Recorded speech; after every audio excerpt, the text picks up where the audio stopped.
আসসালামু আলাইকুম রহমতুল্লাহ।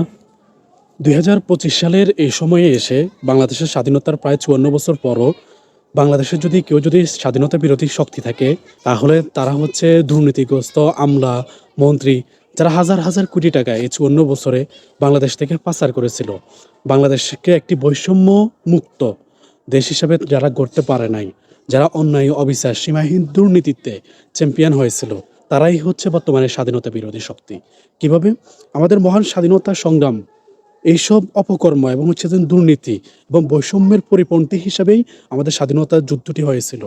পাকিস্তানের পাক বাহিনী যখন আমাদের অধিকার হরণ করেছিল, আমাদের ভিতরে যে সমতা তারা বজায় রাখতে অক্ষম হয়েছিল, তার বিপরীতে হচ্ছে যে আমাদের মহান স্বাধীনতা সংগ্রাম সংগঠিত হয়েছিল। কিন্তু বর্তমান সময়ে এসে সে স্বাধীনতার অঙ্গীকার যারা লঙ্ঘন করতেছে, যারা মানতেছে না, যারা দুর্নীতিতে অবতীর্ণ হচ্ছে, যারা দেশের হাজার হাজার কোটি কোটি টাকা বিদেশে পাচার করতেছে, তারাই অবভিয়াসলি স্বাধীনতা বিরোধী শক্তি। এটি বলতে তো আমাদের দ্বিধাদ্বন্দ্ব থাকার কথাই না।